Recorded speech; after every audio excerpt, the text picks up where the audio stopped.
E aí pessoal, eu sou Joel Pinheiro, já curtam o meu canal aqui, compartilhem este vídeo, vamos levar o debate sempre mais longe, né? Debate sobre os rumos do Brasil. Esses dias saíram, né, dois secretários importantes do Ministério da Economia, do ministro Paulo Guedes, Salim Matar e Paulo Webel. Eram os dois símbolos do liberalismo econômico que estavam ali. Eu sei porque a história dessa onda mais recente do movimento liberal ou libertário brasileiro é algo que eu vivi enquanto parte dela. Eu conheço as pessoas ali. E, bom, Paulo Webel já esteve presente em diversas entidades liberais aí, criadas ao longo das últimas década e meia, 2 décadas talvez.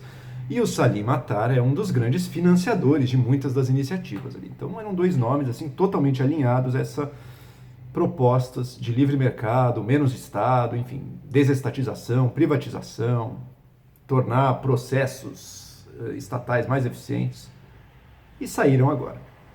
O Paulo Guedes teve que finalmente reconhecer que está havendo uma debandada de profissionais no Ministério. Eles não são os primeiros, né? Teve o Mansueto Almeida lá mais no começo do ano, teve o Marcos Truirro do Comércio Internacional, teve Caio Megali, teve Rubem Novaes, do Banco do Brasil, e agora os dois secretários. De fato, os nomes mais associados aí a uma política econômica liberal, e alguns famosos por serem excelentes do ponto de vista técnico, estão saindo do governo. E o que o Webel e o Salim Matar disseram, ambos uma mensagem não muito diferente, é que não se sentiam, digamos assim, empoderados, né, para fazer as mudanças. O Webel, que cuidava da parte de eficiência do Estado, redução de custos, enfim, PEC administrativa já foi deixada para o ano que vem. E o Matar, privatizações também. Todas as privatizações que ele queria fazer foram deixadas ou para depois ou até para o segundo mandato, em alguns casos, ou para nunca. Então ambos saíram ali bastante, aparentemente, descontentes do governo. Paulo Guedes fica. Mas a gente vai começando a suspeitar, né? Será que a pauta econômica liberal não é realmente a prioridade do governo Bolsonaro? Tá parecendo, hein? Na verdade é óbvio, né, pessoal? É óbvio para quem conhece Bolsonaro, para quem viu esse governo sendo formado, que o elo mais fraco ali é justo o liberalismo econômico, né? Que não é uma coisa que dá voto, que não é uma coisa que tem resultado imediato, que exige brigas políticas difíceis muitas vezes. Esse aí era o mais fácil de ser deixado de lado se isso fosse interessante e conveniente para o governo, como parece que vem acontecendo, né? Perdemos agora os dois símbolos aí do liberalismo econômico. Eu não estou dizendo que eu concorde necessariamente com todas as pautas que eles trazem, concordo com muitas, sem dúvida, mas não necessariamente com todas, tenho críticas ao Paulo Guedes também, mas identificaram certas bandeiras importantes e, de alguma maneira, propunham, ou ainda propõem, caminhos para a gente chegar até elas. Quem que se fortalece com essas baixas? Se fortalece o outro lado do próprio governo. Muitas vezes as pessoas fazem oposição, né? Governo, Congresso, governo, STF, mas no caso da economia, existe uma cisão interna dentro do próprio governo Bolsonaro. Você tem um grupo de ministros, liderados pelo ministro Rogério Marinho, do Desenvolvimento Regional, mas junto dele ministros militares, como o ministro Tarcísio, da Infraestrutura, que defendem uma outra política econômica. Que defendem uma política econômica que, enquanto Paulo Guedes está querendo cortar gasto, está querendo austeridade fiscal, eles dizem, não, a gente quer que o governo gaste mais, a gente precisa investir mais, o Brasil precisa crescer e esse é o caminho. Há um conflito aberto dentro do governo sobre isso agora. A saída desses dois secretários já anunciaram substitutos, são mais ou menos da mesma linha ali, embora não tenham o mesmo brilho, pelo menos a mesma notoriedade que tinham os dois que saíram, estão na mesma linha, mas inevitavelmente a saída do Webel e do Matar indica fortalecimento da equipe do Rogério Marinho. Afinal de contas, por que nenhum dos dois sentiu apoio de dentro do próprio governo, inclusive? Porque o governo já está ouvindo mais um outro lado da questão. Há várias forças empurrando o Bolsonaro para longe, tanto de um projeto muito liberal economicamente, quanto do ajuste fiscal. E são coisas um pouco diferentes. Caminham juntos, evidente, mas dá para dividir, dá para distinguir as duas coisas. Mas Existem três forças aí que o puxam para longe disso, longe especialmente do ajuste fiscal. E sem ajuste fiscal não existe chance de qualquer outra política econômica, nada disso. Claro, podemos discordar e discutir como esse ajuste tem que ser feito, mas algum vai ter que ter. As contas públicas não fecham no Brasil. Mas tem forças puxando o Bolsonaro para o outro lado. Quais são? Primeiro, essa ala militar e mais desenvolvimentista do governo, que eu já falei. Estão dizendo, olha, o crescimento econômico precisa disso. E olha, embora tenha um perigo da irresponsabilidade fiscal deles, um ponto esse lado tem. A gente está, desde o governo Temer até agora, com a promessa de que não, conforme a agenda de reformas liberais avança, o crescimento vem. E até agora o crescimento decepcionou muito. Todos os anos não saiu muito do 1 e pouquinho, né? Agora com a pandemia, então, quer dizer, o governo já está tendo que gastar. Vocês acham que vai parar depois? Essa é a pergunta. E imagino que isso seja parte do argumento que a ala desenvolvimentista faz com o governo. Mas então ele é um ponto. Outro, o Centrão. O governo Bolsonaro, para sobreviver, fez alianças com o Centrão. O Centrão são partidos e políticos que querem naturalmente o quê? Vão querer recursos. Não é também que sejam absolutamente malucos do ponto de vista econômico, heterodoxos, nem nada disso. Não estou dizendo que todo heterodoxo é maluco também. Mas são políticos, têm seus interesses, têm suas bases, têm suas regiões.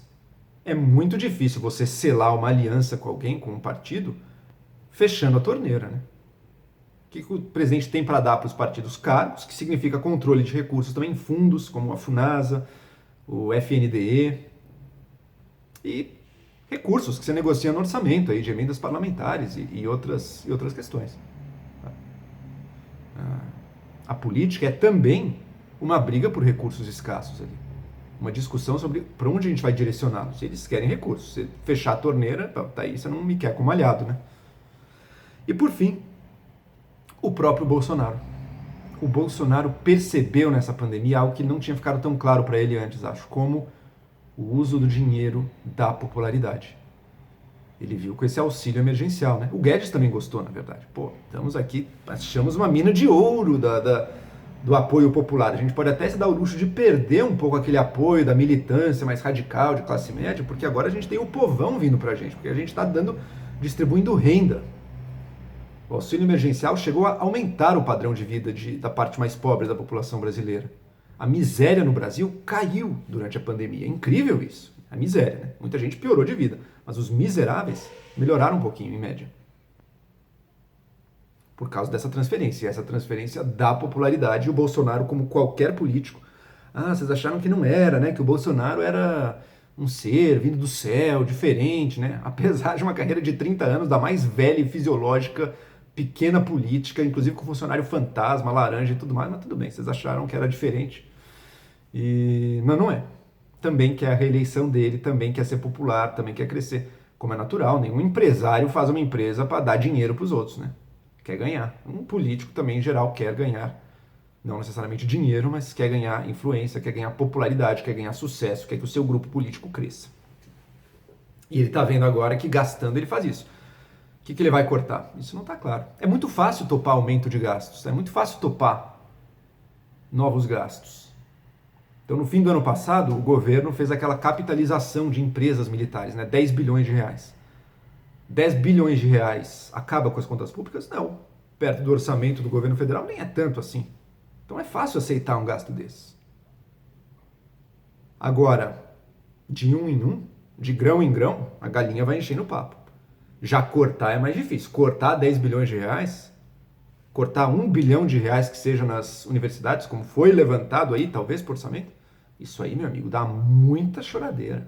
Dá muita reclamação. E com razão, porque vai ter gente que vai perder os recursos.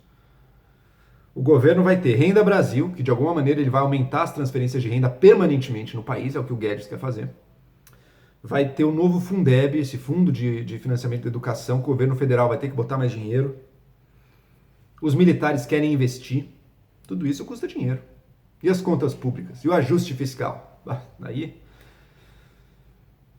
não está parecendo que ele vai ser levado a sério, né? Claro, o Bolsonaro grava vídeo do lado do Guedes e não, vamos respeitar o teto, não sei o que, não sei o que. Falar é fácil, gente. Falar há 2 semanas atrás estava o Matar falando que a agenda de privatizações estava indo de maneira excelente. E aí? Falar é fácil.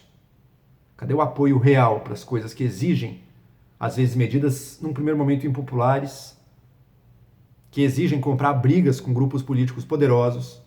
Aí é mais difícil. E isso a gente não está vendo de nenhum lado do governo, hein? Vai cortar o quê? Para manter as contas públicas, os gastos públicos como eles já eram, já exigiria cortes, porque já estava tudo deficitário.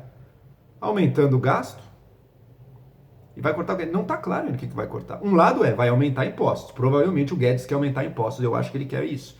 Eu acho que ele não está revelando, mas a nova CPMF é para arrecadar muito mais do que ele vai deixar de arrecadar em outros impostos. Esse é um lado. Vai querer tirar também isenções do imposto de renda. Vai pegar na carne de muita gente. Da classe média vai pegar em cheio, mas talvez não tenha muita escapatória. Isso para o ajuste fiscal. Para o teto não adianta você aumentar a receita também, porque o teto é só o gasto, o teto de gastos. Daí não está claro o que vai acontecer. Segundo cálculos da Instituição Fiscal Independente do Senado, ano que vem já é praticamente impossível manter o teto de gastos.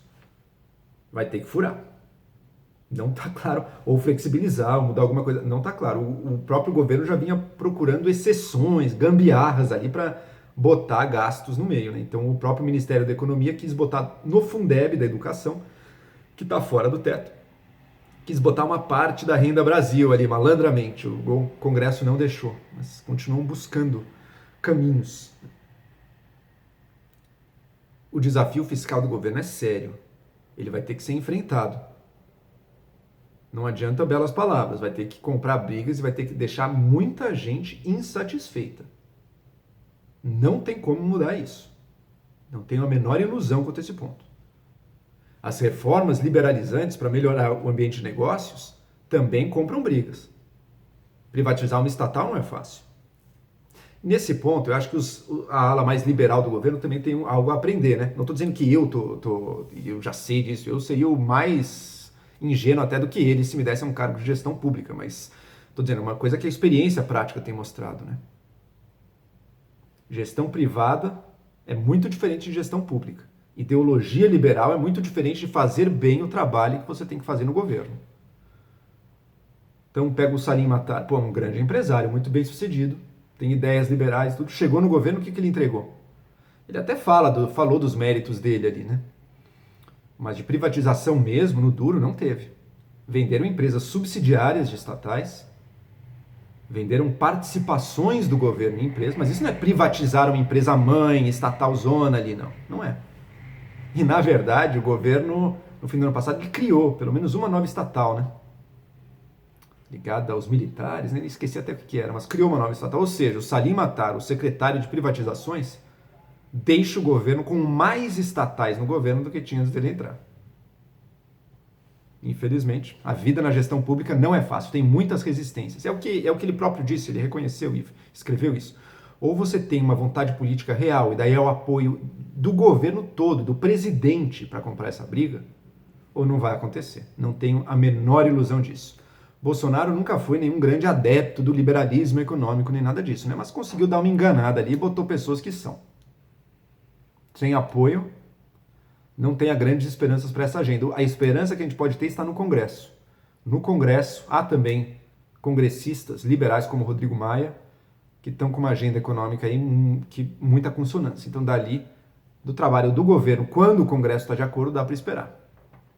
Agora, o desafio enorme do ajuste fiscal, realmente, eu não sei o que o Guedes tem na manga aí, se é que ele tem alguma coisa. Por enquanto, são só as palavras dele. Ele prometeu superávit no primeiro ano, hein? Não teve pandemia nem nada. Também não teve nada próximo do superávit. Agora é que não vai ter. Eu quero ver de onde é que ele vai tirar esse superávit para o ano que vem. E como é que ele vai salvar o teto ano que vem também. Ele já viu que sem teto, tudo afunda. E ele está fora.